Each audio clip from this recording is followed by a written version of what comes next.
Hello, all the students of class 9th, students of mine personally, or students of 9th class studying anywhere, but you are watching me on YouTube, then it is going to be the golden shot for you because you are going to learn something very special from physics 9th class right. यहाँ पर ये मेरा सातवां जो है short होगा और यहाँ पर हम सीखेंगे कि फोर्स एंड कौन सा चैप्टर है, चैप्टर नंबर 8 होगा, force and laws of motion से हम सीखेंगे। और उसमें पहला एक टॉपिक है फोर्स क्या है, वो मैं बता चुका हूँ पिछली शॉर्ट में, और फोर्स के टाइप्स क्या हैं, और ये सब मैं पिछली 2 शॉर्ट्स में बता चुका हूँ। आप शॉर्ट में मैं सिखाऊंगा rule first law of motion, motion का पहला लॉ।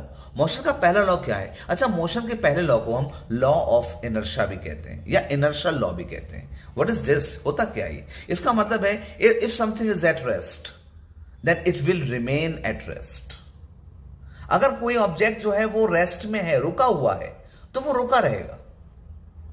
और अगर कोई चीज मूविंग है तो वो मूव करती रहेगी जब तक कि उस पर कोई एक्सटर्नल फोर्स ना लगे। This is in motion, but external force लगा, अब इसने इसको यहां पर रोक लिया है। तो क्या हुआ कि if an object is at rest it will remain at rest, और if an object is in motion it will remain in motion until and unless there is an external force applied on that, right? This is what ये कहलाता है law of inertia, inertial law or first law of motion, right? तो क्या हो गया, अगर कोई चीज रुकी है तो रुकी रहेगी, कोई चीज चलती है तो चलती रहेगी जब तक कि उस पर कोई एक्सटर्नल फोर्स ना लगाया जाए। This law is called inertial law. यहां पे यानी कि इनर्शियल लॉ क्यों कहते हैं? क्योंकि इसके अंदर इनर्शिया आ जाता है। तो क्वेश्चन आया व्हाट इज इनर्शिया?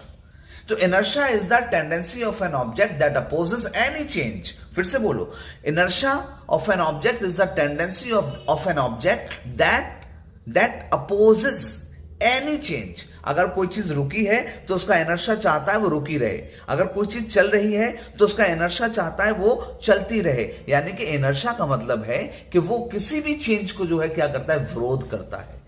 तो इनर्शिया क्या है? Inertia is the tendency of an object that opposes any change in that object, right? And this is it depends on mass. ये मास पे डिपेंड करता है। The higher mass the greater inertia there is, the lesser mass the lower inertia there is, right? तो inertia पे depend करता है और इसीलिए हम पहले लॉ को क्या कहते हैं? इनर्शियल लॉ कहते हैं। इनर्शिया ये चाहता है कि चलती रहने वाली चीज चलती रहे, रुकी रहने वाली चीज रुकी रहे। और what is the first law of motion? First law of motion states that if an object is at rest, it should remain at rest. If in motion, it will be in motion.